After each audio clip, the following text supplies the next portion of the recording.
komunikasi adalah melibatkan dua orang, iaitu dapat berinteraksi antara satu sama lain, dan proses interaksi antara manusia untuk mencapai satu matlamat yang sama.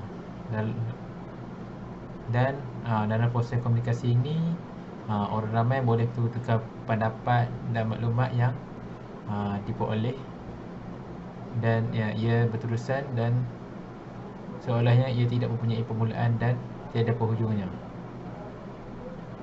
Menurut Hasrina, Hasan dan Awan, konteks interaksi manusia adalah sangat penting kerana manusia saling bergantung antara satu sama lain. Bagi perundingan pula, perundingan ini dijalankan dengan atas alasan persetujuan antara dua pihak, dan persetujuan antara dua pihak yang terbaik dengan kewujudan yang mempunyai pihak yang bertolak ansur dan bergantung dalam proses perundingan komunikasi tersebut. Okey, oleh itu apabila konsep komunikasi ini digabungkan dengan perundingan antara dua pihak untuk menyelesaikan satu masalah itu bersama, akan menjadi komunikasi perundingan, iaitu yang dapat memuaskan hati semua pihak. Terdapat juga proses rundingan dalam rundingan di mana kedua-dua pihak menghadapi konflik.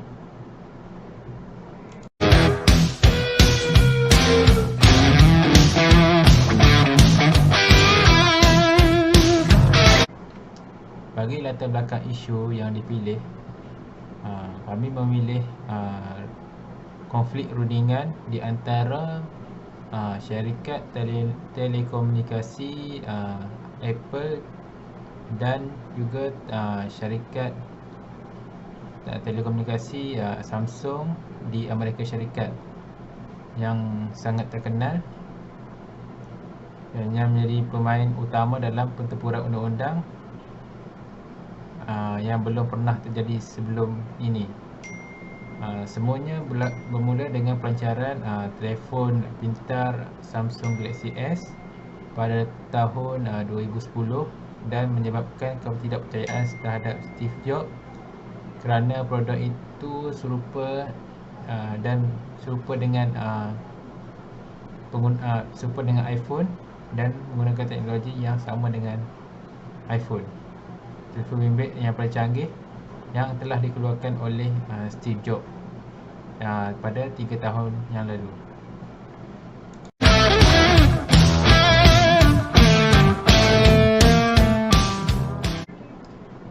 Dalam mengatasi masalah dalam isu ini, antara masalah yang dihadapi oleh isu ini pada zaman globalisasi, teknologi yang memainkan peranan yang amat penting dalam kehidupan masa kini atau kehidupan keseharian kita. Terdapat pihak yang menggunakan taktik penipuan dalam perundingan. Oleh itu kesan kemajuan teknologi dalam beberapa tahun yang kebelakangan ini sangat pesat, dan kemajuan ini tidak terhad kepada teknologi seperti komputer, elektronik, komunikasi dan bioteknologi, tetapi ini juga dalam bidang mekanik, kimia dan lain-lain. Menurut ini, bila penyalahgunaan teknologi mudah meningkat, kesedaran awam meningkat. Sebagai contoh, telefon pintar digunakan secara meluas dalam masyarakat. Negara yang kini memerintah dunia adalah negara yang dikuasai oleh teknologi, seperti negara Amerika Syarikat, Jerman, Rusia dan juga China, iaitu negara-negara yang macam cakap negara yang terkenal dan maju ke hadapan. Dan ini adalah contoh yang terbaik negara yang berteknologi yang sangat maju dan terutamanya boleh menjejaskan negara lain. Oleh itu, antara masalah yang dapat dikena pasti ialah isu hak paten, iaitu isu yang hangat diperkatakan di Amerika Syarikat yang menarik perhatian yang besar di seluruh dunia. dan berhubung dengan plagiarism atau mencetakkan semula Samsung terhadap Apple, atau menciplakan handset Samsung tu terhadap Apple. Antara unsur-unsur yang penipuan yang dapat kita lihat ialah tawar-menawar juga adalah berdasarkan motif untuk bersaing secara menguntung dalam syarikat atau dalam industri yang dimiliki. Keperluan untuk tempat persaingan berlaku. Persaingan adalah intipati kejayaan atau kegagalan perniagaan. Oleh itu, strategi persaingan digunakan untuk mencari kedudukan yang menguntungkan dan wajar bagi kekuatan yang mendorong persaingan industri yang sihat. Okay, matlamat persaingan adalah untuk memenangi kesetiaan pengguna untuk menawan pasaran pengguna dan menjadi pelanggan berulang. Jadi syarikat lain akan turun dan syarikat ini akan dapat mengukuhkan kedudukan mereka dalam pasaran telefon. Okay, dia menggunakan taktik yang kotor dalam membuat satu teknologi diorang meniru dan untuk mengambil kesempatan dalam mengambil keuntungan yang besar dan menjejaskan peluang untuk syarikat lain untuk berkembang maju.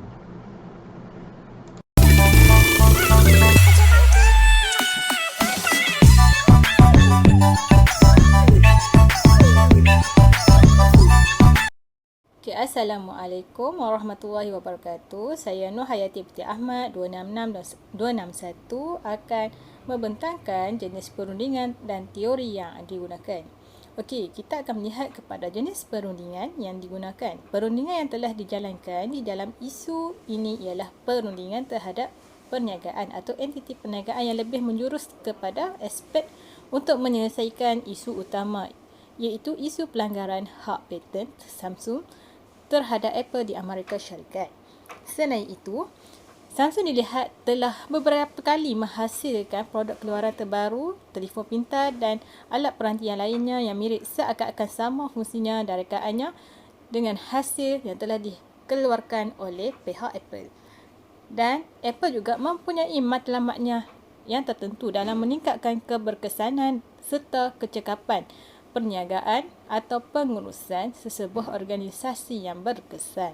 Okey, kita akan pergi kepada fasa perundingan. Kita dapat 3 fasa perundingan yang dijalankan sebelum isu tersebut menemukan sebuah penyelesaian secara kebersamaan dan kesepakatan bersama. Ramai pihak yang terlibat untuk menjayakan dan menyelesaikan rundingan tersebut. Antara fasa perundingan tersebut ialah yang pertama, fasa sebelum perundingan, dan yang kedua, fasa semasa perundingan, dan yang ketiga iaitu yang terakhir iaitu fasa selepas perundingan. Dan melalui fasa-fasa perundingan tersebut, segala persengketaan dan ketidaksefahaman dapat diselesaikan dan pendekatan untuk membina kesefahaman dapat dihasilkan. Okey, kita pergi kepada pendekatan rundingan. Okey, perundingan yang dijalankan oleh Apple dan Samsung ialah berbentuk kompetensi. Pendekatan yang diambil lebih dominasi dan persaingan masing-masing, lebih mempertahankan kewajaran hak dan ciptaan yang dimiliki tanpa mempedulikan kebersamaan, idea dan penumpuan ke arah sebuah kolaborasi yang boleh menciptakan kerjasama dalam memperolehi keuntungan dalam tujuan dan matlamat yang tersendiri. Selain itu, hal ini kerana mereka ingin pembuktian hak secara mutlak akan sesuatu penghasilan dan ciptaan tanpa ada sebarang tiruan dan ciplak yang mudah diperolehi oleh pihak yang tidak bertanggungjawab dan tidak menghormati hasil usaha yang telah dilakukan. Okey, kita akan pergi kepada teori perundingan yang digunakan. Okey. Teori rundingan yang digunakan ialah teori rundingan agenda setting, iaitu dikenali sebagai AST, yang dilihat sangat sesuai dalam penyelesaian konflik yang berlaku di antara Apple dan Samsung. Okey, teori ini lebih tertumpu ke arah pelan dan pencapaian yang ingin dicapai oleh dua pihak yang melibatkan media, realiti yang sebenarnya dan persepsi masyarakat. Hal ini kerana masing-masing yang bersaing dalam meningkatkan lagi jenama dan itu produk yang dihasilkan di samping isu yang sedang berlaku dan dikaitkan. Selain itu, masyarakat lebih tertumpu dan melazimi jenama ada produk yang dihasilkan oleh kedua buah syarikat tersebut secara tidak langsung dengan pemasaran produk mereka melalui isu yang terjadi tersebut. Justru itu, agenda setting teori ataupun AST ini merupakan teori yang terbaik dalam menentukan isu yang berlaku di antara Samsung dan Apple. Okey, itu sahaja pembincangan saya. Okey, sekian. Terima kasih.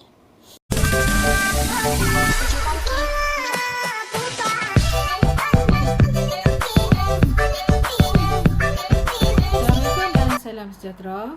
Nama saya Nur Adila binti Mansur dan bernometrik 266713.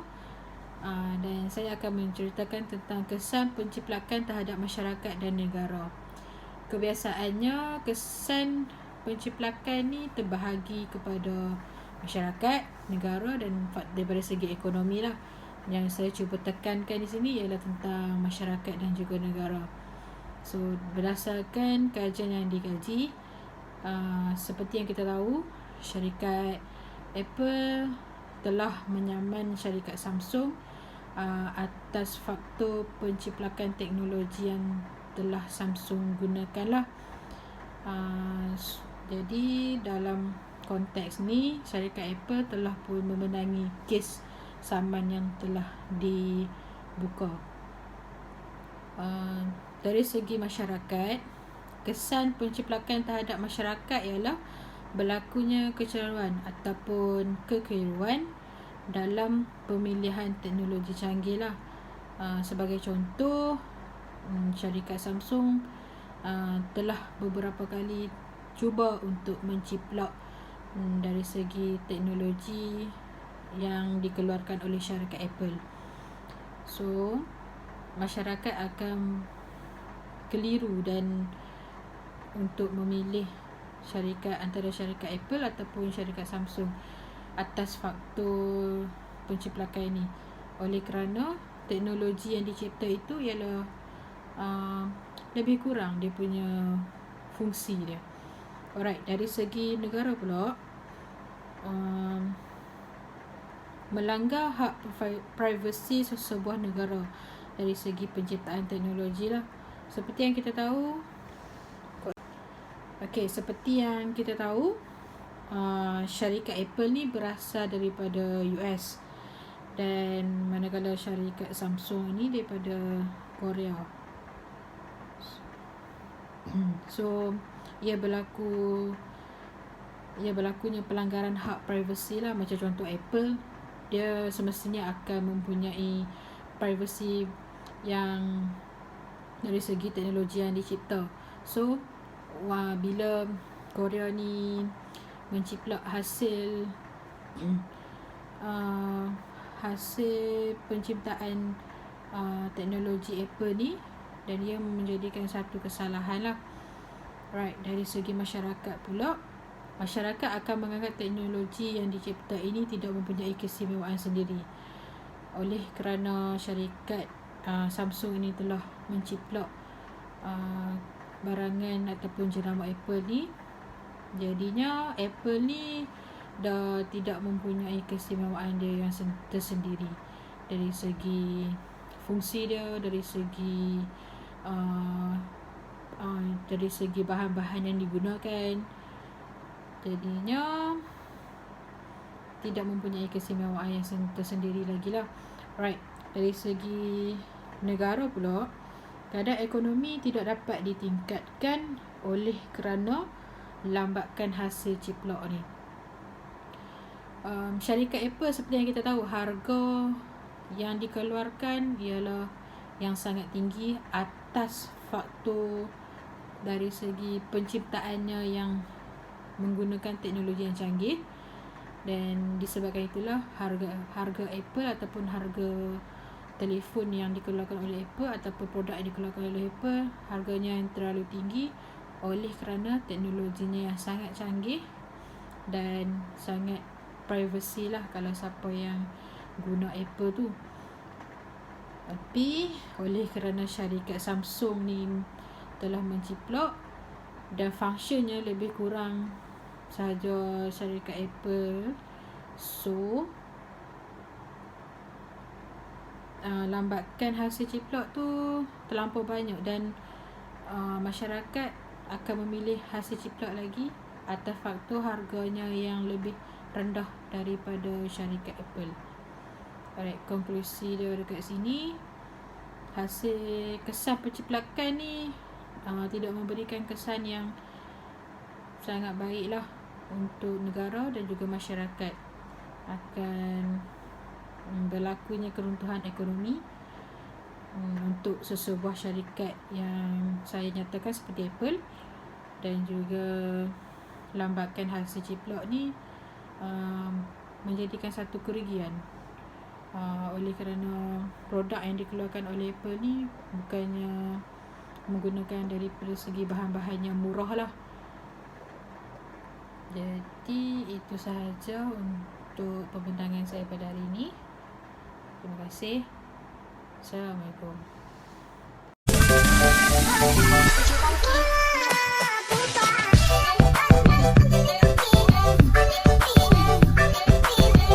Warahmatullahi wabarakatuh. Saya Nafarah binti Isa, nombor matrik 266168. Okay, saya ingin bentangkan untuk cadangan strategi perundingan. Okey, strategi perundingan yang boleh dilakukan oleh kedua belah pihak adalah dengan cara menyelesaikan masalah yang dikenali sebagai strategi bekerjasama yang membawa faedah bersama. Berunding adalah apa yang berlaku apabila dua pihak mempunyai kepentingan yang saling bertentangan tetapi juga mempunyai zon kemudahan bersama di mana perbezaannya dapat diselesaikan. Melalui strategi perundingan ini, kedua-dua belah pihak memperolehi hasil yang mereka ingini.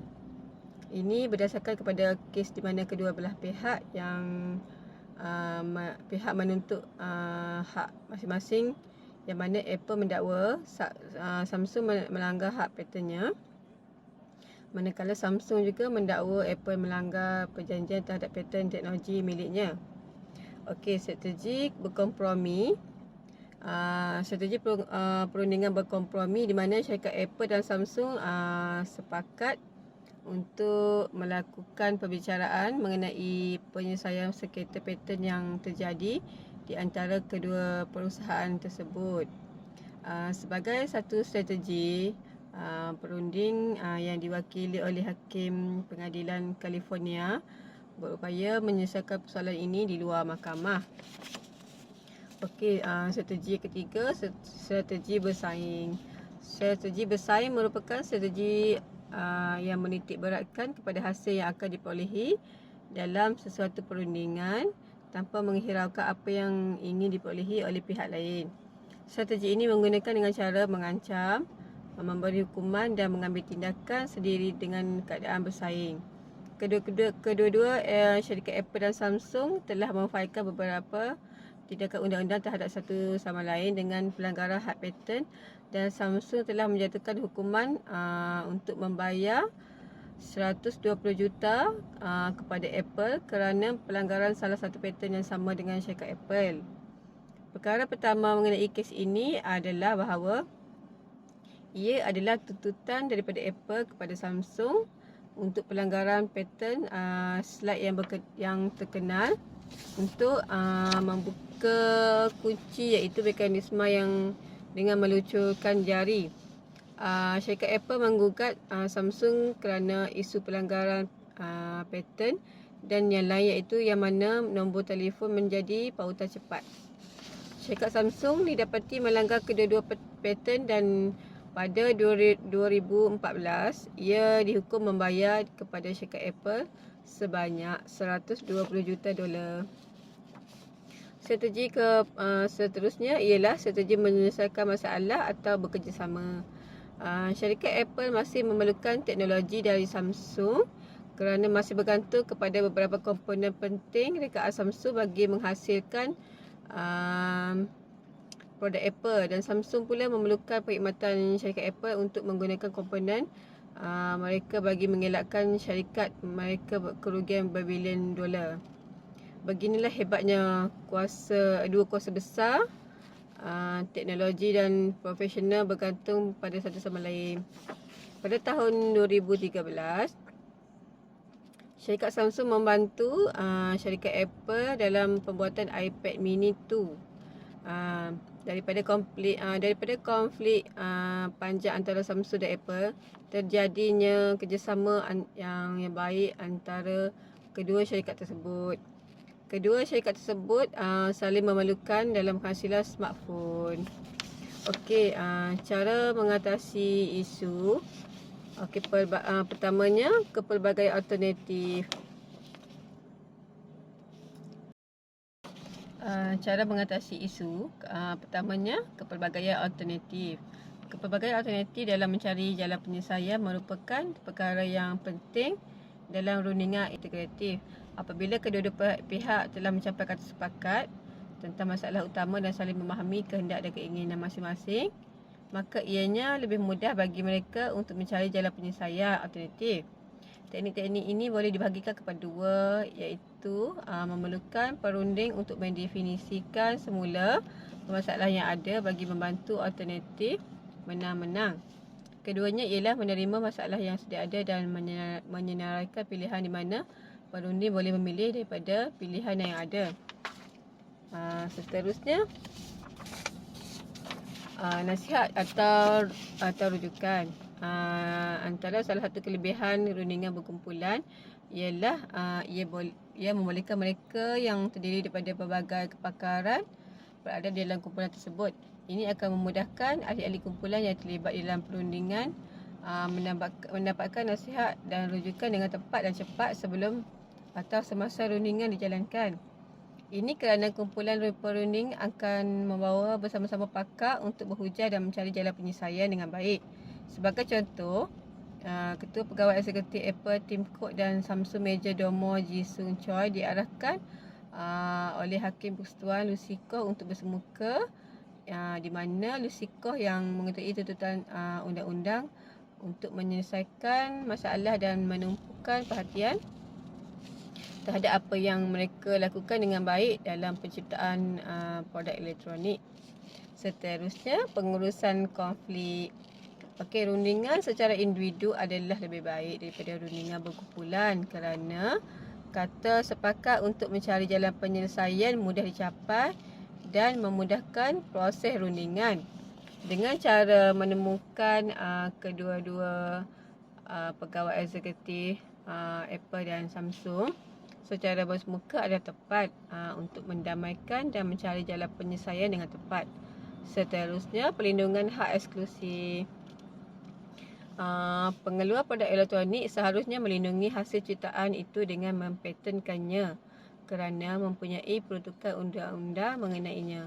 Bahkan, paten hak eksklusif yang diberikan terhadap suatu reka cipta sama ada suatu produk ataupun proses menghasilkan cara baru bagi membuat sesuatu ataupun untuk menyelesaikan teknikal bagi sesuatu masalah. Hak eksklusif juga disifatkan sebagai harta intelek. Ia dapat ditafsirkan sebagai satu hasil ciptaan sama ada dalam bentuk reka cipta ataupun reka bentuk yang digunakan di dalam perdagangan serta ciptaan maupun teknologi yang dilindungi oleh undang-undang. Dengan perlindungan tersebut, isu atau paten dapat ditangani.